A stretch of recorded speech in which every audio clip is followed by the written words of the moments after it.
नमस्कार, जय हिंद दोस्तों। स्वागत है आपका एक नए वीडियो में। Welcome to learn smart edu channel. मेरा नाम है अंशुमन सरकार। दोस्तों, हर रोज आप सुनेंगे बांग्लादेश से एक ही बात, boycott India, boycott India, boycott India. ये हर रोज इनका लगा है। उनके यहाँ जो पॉलिटिकल पार्टी है, बांग्लादेश नेशनलिस्ट पार्टी हो या ये जो उनका जो एक जमात इस्लामी है वो हो, या अंतरिम में सरकार में बैठे एडवाइजर्स कुछ हैं, वो लोग भी बोलते हैं। उसके अलावा टेरर आउटफिट्स तो बहुत ज़्यादा हैं, वहाँ पे तो पनपते रहते हैं ना, जैसे मशरूमिंग ऑफ टेरर ग्रुप्स, तो वो भी हैं।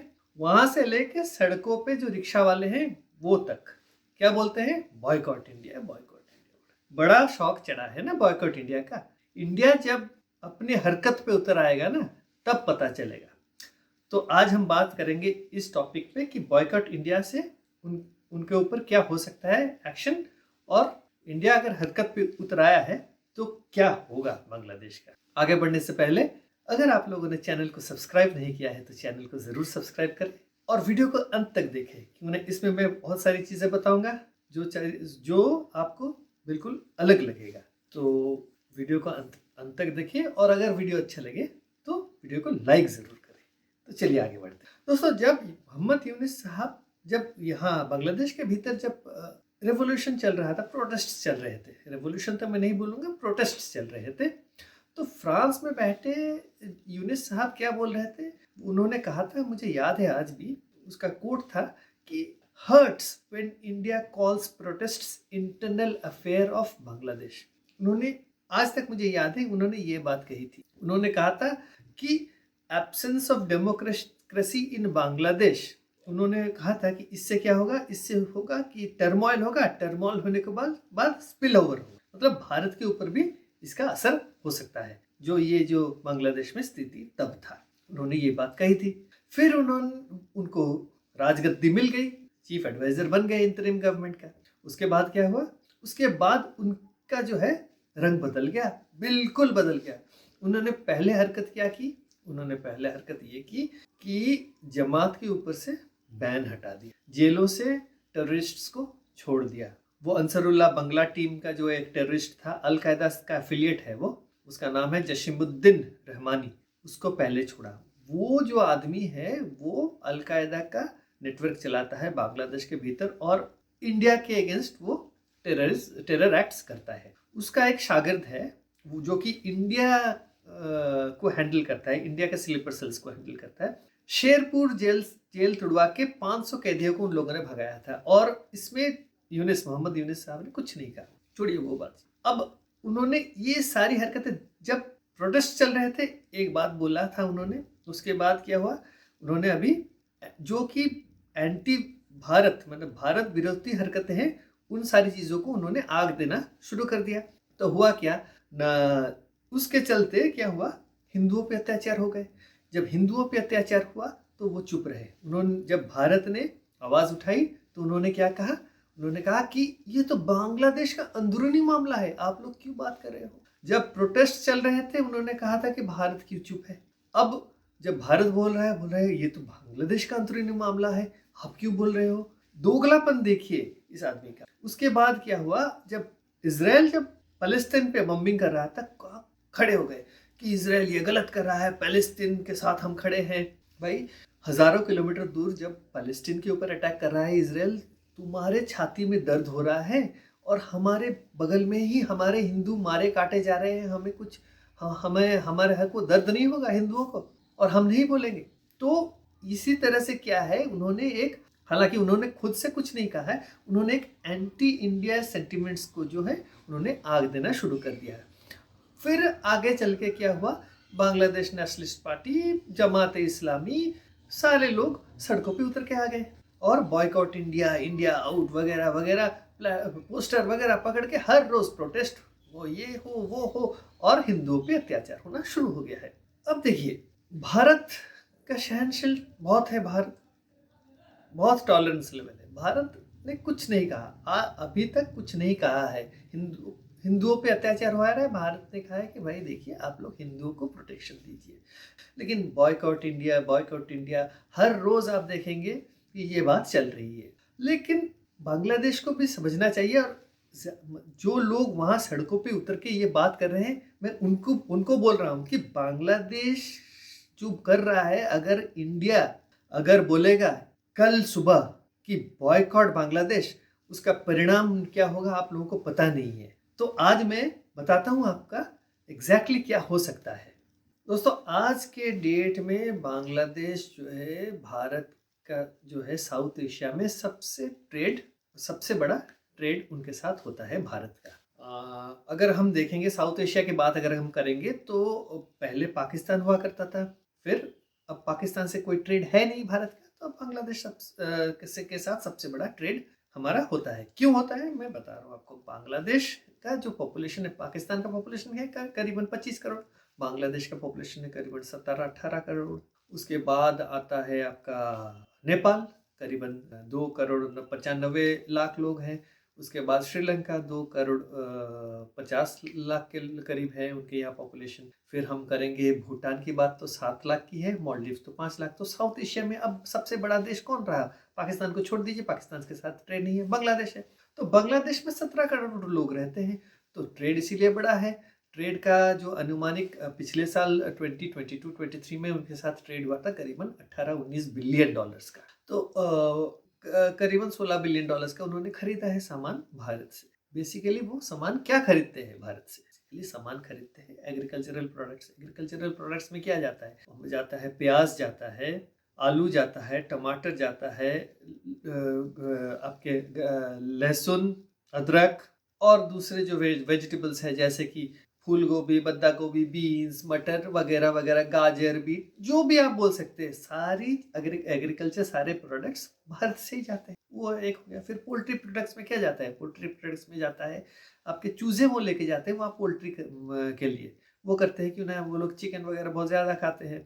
उसके बाद पोल्ट्री फीड जाता है भारत से, मतलब जो पोल्ट्री फार्मर्स जो चिकन जो पालते हैं, तो उसके लिए भी जो खाना है, जैसे कि आपका सोयाबीन मील हो या मक्के का दाना हो, ये सारी चीज़ें जाता है भारत से जाता है। उसके अलावा मिल्क प्रोडक्ट्स वो भी जाता है, पाउडर मिल्क जाता है, घी जाता है, हर तरह का चीज़ जाता है। और तो मैंने कहा नहीं है। और जैसे कि आपका गेहूँ, चावल, चीनी, खड़े मसाले, फिर दूसरे तरह के मसाले, हर तरह का हर रोज का जो सामग्री जो आपके जो हर एक आदमी अपने किचन में इस्तेमाल करता है, वो सारी चीजें भारत से जाता है। तो ये हो गया पहली बात। अब महंगाई, अच्छा उससे पहले मैं बता दूं, बांग्लादेश में आज के डेट में महंगाई जो है 9 से 10% है, 9 to 10% इन्फ्लेशन है। तो महंगाई दर बहुत ज्यादा है, तो हर चीज का कीमत भी बहुत अधिक है। तो ये तो हो गए रोजमर्रा के सामान जो खरीदते हैं बांग्लादेश भारत से। उसके बाद हम आते हैं टेक्सटाइल सबसे बड़ा रेडीमेड गारमेंट का इंडस्ट्री जो है चाइना के बाद बांग्लादेश एक्सपोर्ट करता है। अब उसके लिए जो है कच्चा माल जो है आपका रुई से लेके, धागे से लेके कपड़ों तक, सारी ज्यादातर मैं बोल रहा हूँ भारत से वो खरीदते हैं। ये हो गया आपका टेक्सटाइल के बाद। तो उसका फैक्ट्री जो 80% जो उनकी आमदनी होती है, जो फॉरेन एक्सचेंज हम जो एक्सपोर्ट करते हैं जिससे आमदनी होती है, वो टेक्सटाइल से होती है, और उसका कच्चा माल जो है भारत से जाता है। ये फिर मशीनरी और इक्विपमेंट्स होता है कि power generation equipments, basically industrial machinery, फिर ट्रांसपोर्टेशन के लिए जितने भी चाहिए मशीनरी, वो सारे जो है वो भारत से जाता है। केमिकल्स में आपका इंडस्ट्रियल केमिकल, फार्मास्यूटिकल्स और फर्टिलाइजर्स जो भी है। एनर्जी में वो बिजली खरीदते हैं, वो डीजल जो है वो हमारे यहाँ से जाता है। पाइपलाइन में बिछी हुई है सीधे नॉर्थ से ईस्ट से, वो जाके बांग्लादेश में जाता है। उसके अलावा ट्रांसपोर्टेशन का जो ट्रांजिट पॉइंट्स है, जो हमारे लैंड बॉर्डर ट्रेड होता है, सड़कों से हो या रेल से हो, वो भारत से सीधे माल जाके वहाँ अनलोड होता है बांग्लादेश के भीतर। और एक चीज़ है, बांग्लादेश एक लैंडलॉक्ड कंट्री है, तो इसीलिए बांग्लादेश जो है भूटान और नेपाल के साथ जो ट्रेड करता है, उनके जो ट्रकें हैं वो कहाँ से जाएगा? वो तो हवा में उड़ के नहीं जाएगा, हवाई जहाज से भेजेंगे तो खर्चे होंगे। और भारत क्यों इसमें अलाउ करेगा? अगर भारत के साथ तुम पंगे लोगे कि भूटान तक हवाई और नेपाल तक ये जो है जहाज जाने आने के लिए क्यों नहीं देगा वो? तो इसीलिए बाय रोड जो जाती है भारत के थ्रू बांग्लादेश से ट्रकें भूटान तक जाती है, नेपाल तक जाती है और वापस वहाँ से भी वो लोग भेजते हैं। तो ये एक है। उसके अलावा हेल्थ टूरिज्म जो है, बांग्लादेश के यहाँ अच्छे अस्पताल नहीं है, अच्छा चिकित्सा नहीं हो सकता है, तो वहाँ के लोग कम से कम वेस्ट बंगाल कलकत्ता तक आते हैं या साउथ में भी जाते हैं अपनी चिकित्सा करवाने, कभी कभी नोएडा जाते हैं, दिल्ली जाते हैं। तो वो एक बड़े तादाद में लोग आते हैं बांग्लादेश से भारत चिकित्सा करवाने। ये एक हो गया। ऊपर से पढ़ाई लिखाई, एजुकेशन, उसके लिए अच्छे बांग्लादेश में कैसे क्या यूनिवर्सिटीज है मुझे नहीं पता है। वो हर यूनिवर्सिटी को अपना इंटरनेशनल यूनिवर्सिटी बोलते हैं, लेकिन क्या पढ़ाई लिखाई होता है पता नहीं है। क्यों ना मैंने देखा हुआ है जो लोग आते हैं टेलीविजन चैनल पे बात भी करते हैं, उनके लेवल से पता चलता है कैसे एजुकेशन लेवल है वहाँ के भीतर। तो वो ज़्यादातर वो आते हैं भारत पढ़ने के लिए, क्योंकि भारत में अफोर्डेबल एजुकेशन है और क्वालिटी ऑफ एजुकेशन बहुत हाई है, ये भी है। तो ये सारी चीज़ों पे बांग्लादेश भारत के ऊपर निर्भरशील है। अब हम अगर बांग्लादेश और भारत की तुलना करें, बांग्लादेश और भारत की तुलना करें, हम अगर एरिया को लेके भी तुलना करें तो बांग्लादेश का 22 गुना साइज है भारत। मैं लैंड की बात कर रहा हूँ। ऊपर से अगर हम पॉपुलेशन की बात करें तो बांग्लादेश का 8 गुना है पॉपुलेशन, करीबन 8 गुना है पॉपुलेशन। और बांग्लादेश अगर बोल रहा है कि बॉयकॉट इंडिया, तो उदाहरण के तौर पे मैं बता दूं कि मालदीव्स नाम का एक देश है, अगर बांग्लादेशियों को पता नहीं तो मैं बता देता हूँ। मालदीव्स नाम का एक देश है, उसने भी इसी तरह कहा था कि India out boycott India, India out boycott India, उसने कहा था। एक दिन क्या हुआ, इत्तेफाक से वैसे ही हमारे प्रधानमंत्री नरेंद्र मोदी जी गए लक्षद्वीप, वहाँ वैसे ही टहल रहे थे, कुछ फोटो वगैरह भेज ऐसे ही डाल दिया। तो वहाँ का मालदीव्स का 2-3 मिनिस्टर ने बहुत मतलब अपशब्द जो है जिसे बोलते हैं उस तरह का उन्होंने ट्वीट किया, तब ट्विटर हुआ करता था। तो उसके जवाब में क्या हुआ पता है आप लोगों को? उसके जवाब में भारत सरकार ने कुछ नहीं किया, भारतीयों ने मालदीव्स को बॉयकॉट कर दिया। आप बिलीव नहीं करेंगे, जिस दिन से मालदीव्स को बॉयकॉट कर दिया वो बिल्कुल बैंकरप्सी के कगार में आके खड़ा हुआ, क्योंकि ना ऑलरेडी चाइना ने उसके अंदर इन्वेस्ट कर रखा था और उनको एक जो है डेट ट्रैप, ऋण के जाल में फंसा रखा था। तो उससे उभर नहीं पाया था वो, ऊपर से भारत से पंगा ले लिया, भारत के प्रधानमंत्री के अगेंस्ट में बोल दिया उसने। तो क्या हुआ ना, उसकी हालत ऐसे खराब हो गया कि उसके जो प्रेसिडेंट है मोहम्मद मुइजू, वो रेंगते हुए आया भारत से, भीख मांगा कि मुझे बचाओ, मेरे देश को संभालो प्लीज, मैं कुछ नहीं कर पा रहा था। वही प्रेसिडेंट एक दिन आंखें दिखा रहा था भारत को, और वही प्रेसिडेंट रेंगता हुआ आया, भीख मांग के पैसे लेके गया वो। तो ये हालत है। अब बांग्लादेश आंखें दिखा रहा है, बॉयकॉट इंडिया, फलाना ढिमका, ये वो। तो अभी बॉयकॉट करेगा। सपोज इस बार जो है भारत ने एक्शन ले लिया, भारत ने कहा कि बॉयकॉट बांग्लादेश, सब कुछ बंद, फुल स्टॉप। पहली बात तो एसेंशियल कमोडिटीज खाने को नहीं मिलेगा। चावल खाते हैं ज्यादातर, नहीं मिलेगा। फिर रोटी पराठे, वीट भी नहीं मिलेगा। लाओगे दूसरे देशों से तेल, बिजली, सब कुछ बंद, क्या करोगे? कभी नहीं सोचा है ना? ये सारे बोलने से पहले सोचना चाहिए कि क्या हो सकता है, परिणाम क्या हो सकते हैं। कभी नहीं सोचते लोग, जब आवेश में आके कुछ कर देते हैं ना, उसके बाद जब सोचते हैं तब पछताते हैं। क्यों ना, देखिए पॉलिटिशियंस क्या है, पॉलिटिशियंस जो है, जो नेशनलिज्म को बढ़ाने के लिए, बढ़ावा देने के लिए, जी देखिए बॉयकॉट इंडिया मतलब नेशनलिज्म, हम एक हैं। वो मोहम्मद यूनिस हो या बांग्लादेश नेशनलिस्ट पार्टी हो या जमात वाले हो, कोई भी हो, पता है आप लोगों को आज के डेट में तालिबान चला रहा है अफगानिस्तान में गवर्नमेंट, लेकिन भारत के साथ उसके संबंध अच्छे हैं और भारत उनके लिए खाना भेजता है। आज भी गेहूं भारत से आता है, वहां के लोग भारत से भारत के सामान से अपना गुजारा करते हैं, खाने पीने का। तो ये है, भारत हर किसी की मदद करता है। अगर आप हमारे साथ अच्छे हो तो हम आपके साथ अच्छे हैं, हम बुरे क्यों होंगे? लेकिन ये जो आंखें दिखाना, आक्रोश रखना और भारत के साथ दुश्मनी मोलना, ये अच्छी बात नहीं है। तो अब अगर कल को बंद कर दिया तो भारत अगर अपने जो है फुल स्टॉप बंद कर दिया, बिल्कुल सामान नहीं भेजेगा, तो होगा क्या? आप कहाँ से खरीदोगे? आप चाइना से खरीदोगे, म्यांमार से खरीदोगे, वियतनाम से खरीदोगे, थाईलैंड से खरीदोगे, इंडोनेशिया से खरीदोगे, मलेशिया से खरीदोगे, पाकिस्तान से खरीदोगे। आपके सबसे प्यारा दोस्त है पाकिस्तान, आपका पिछला बाप है आपका, उससे खरीदोगे। क्या करोगे आप लोग? हिंदुओं पे अत्याचार कर रहे हो किसके कहने पे? हमें वो भी पता है। कब तक कर सकते हो आप? पता है, ये जितने भी देशों से आप सामान खरीदोगे, उसका जो कॉस्ट होता है ना, आप बाई सी हो, बाई एयर हो, इसका 5-6 गुना ज्यादा है। तो जो महंगाई आज के डेट में,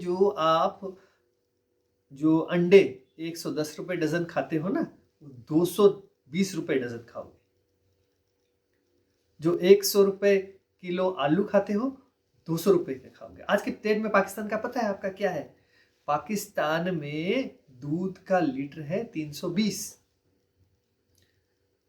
आटा का किलो है 90 रुपए, एक काला चना 600 रुपए किलो, 250-300 रुपए पेट्रोल डीजल का आ रहा है। ये हश्र है अभी, ये माहौल है अभी पाकिस्तान के भीतर। इसलिए तो इंटरनेट वगैरह सब बंद करके रखा हुआ है। एक तो टेरर का जो है ब्रीडिंग ग्राउंड था, अब खुद टेरर में फंसा हुआ है, ऊपर से इंटरनेट बंद कर रखा है, लोगों का रोजी रोटी भी खत्म कर दिया है पाकिस्तान ने। ये माहौल है पाकिस्तान का। तो अब बांग्लादेश उसी ओर चाह रहा है, बॉयकॉट इंडिया, भारत से दुश्मनी। कल को मान लो बंद कर दिया भारत ने, जो रेडीमेड गारमेंट्स का जो इंडस्ट्री है, इतना बड़ा इंडस्ट्री बिठा के रखा है, एक्सपोर्ट करते हो, कच्चा माल नहीं जाएगा, बंद, इंडस्ट्रीज बंद, रोजगार खत्म। लाखों लोग जो रेडीमेड गारमेंट इंडस्ट्रीज में काम करते हैं, उनके हाथ वो बैठ जाएंगे घरों में। क्या करोगे आप लोग? बॉयकॉट इंडिया करो। बॉयकॉट इंडिया खाने को देगा आपको, वही बांग्लादेश नेशनलिस्ट पार्टी जमात वाले ला के देंगे ना आपको खाना। यही इंटरिम सरकार के जो लड़के बैठे हुए हैं वो देंगे खाना। जब आवेश में आके कुछ बोल देते हैं तो यही हश्र होता है, आगे का नहीं सोचते हैं। भारत बड़ा देश है, क्यों नहीं करेगा? टॉलरेंस लेवल एक है, सब चीज, हर चीज का टॉलरेंस लेवल है, लेकिन उससे आगे जाके आप लोग बहुत ज्यादा, यू क्रॉस द लिमिट, बहुत ज्यादा हो जाता है इस चीज का। हिंदुओं पे अत्याचार, कोई बात नहीं है, भारत अपना खोल देगा दरवाजे, सारे हिंदुओं को ले लेगा। क्या करोगे फिर? भारत के पास बहुत है लोगों को खिलाने के लिए। तो माहौल को ऐसे बिगाड़ना नहीं चाहिए। और भारत के साथ एक कल्चरल रिश्ता है। आप लोग कल जाओगे ट्रीटमेंट के लिए, सिंगापुर जाओगे, मलेशिया जाओगे, कौन सी भाषा में बात करोगे? यहां तो कलकत्ते आते हो, बांग्ला में बात करते हो। আমার পেটে ব্যথা হয়েছে, আমার মাথায় ব্যথা হয়েছে, हर कोई समझ सकता है। तो ऐसे बगैर समझे कुछ ऐसे हरकतें करना नहीं चाहिए। मैं बहुत सोच रहा था इस बारे में कि एक्चुअली शायद आम आदमी बांग्लादेश का समझ नहीं रहा है कि वो किस ओर जा रहा है, और ये मोहम्मद यूनिस साहब लोगों को किस ओर ढकेल रहे हैं। एडमिनिस्ट्रेशन के नाम पे जीरो है, भारत विरोधी जो है ये सारे हरकतें करके कोई फायदा नहीं है। आम आदमी जो है वही सफर करेगा। कल महंगाई 20% हो जाएगा, inflation will go up to 20%।